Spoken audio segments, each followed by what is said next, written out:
يا كابتن عماد يا نحاسين، والسلك بتاع الكهرباء كان هيلمس النهارده وما كنتش هتكسب لولا ستر ربنا. تعال اقول لك يا حبيب قلبي المفروض تعمل ايه في اللي جاي. يلا بينا يلا بينا. بص يا معالي الباشا، الكابتن عماد بداها كويس، جاب كوكا من هنا حطه هنا، ودي اللقطه اللي انا قلت له عليها امبارح. فاحنا لعبنا 3 ورا و2 في نص الملعب عشان من رمضان ياخد خطوتين لقدام، لكن هو كان اصلا بادئ التشكيل في حاجه خطا. الحاجه الخطا دي بتقول ان زيزو كان بلاي ميكر، وان محمد بن رمضان هو واخد الخطوتين كان واخدهم في البوكت ده. لو انت كنت عايز تعدل فالمفروض بن رمضان هو اللي كان راح فين؟ كان راح عند البوكت ده هو بن شرقي عشان الاثنين يعملوا سويتشات مع بعض. وبن رمضان خطورته اصلا من ايام كاس العالم للانديه في الحته دي عشان يعدل العدله بتاعته. وزيزو لو انت عايز تلعبه في مركزين 2 بس، اول مركز الجناح اليمين. شفت لما لعب جناح يمين صريح على الخط قدر يصنع لك كام فرصه؟ شفت كام عرضيه اتعملت؟ شفت الاسيست اللي عمله في الجون؟ اي نعم هي ما اتحسبتش اسيست عشان رجعت من المدافع، بس انا بكلمك عن كميه الفرص اللي بتطلع منه.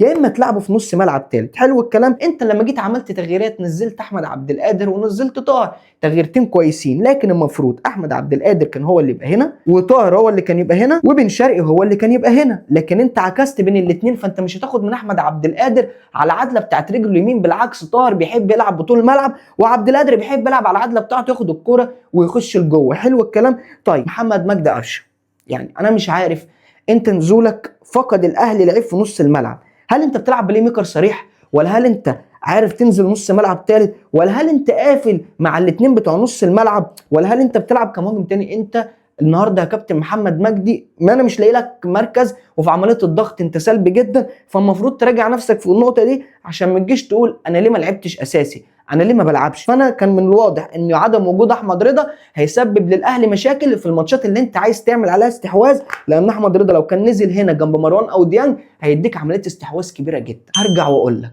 محدش يلعب الفاولات ولا الضربات الثابته غير 2 بس، يا اما اشرف بن شرقي يا اما احمد السيد زيزو. غير كده هنبقى احنا بنستهلك وقت وبنخرب الدنيا في الفاولات يا جدعان، لان الضربات الثابته دي هي اللي ممكن تجيب لك ماتشات. قول لي انت بقى في الكومنتات، هل شايف اللي الكابتن عماد النحاس عمله النهارده ده كان ايجابي بنسبه كام وكان سلبي بنسبه كام؟ ولكن كل التحيه والتقدير لك يا كابتن عماد، انت عامل لحد دلوقتي على اجمل وجه، والمهمه بتاعتك ناجحه تماما.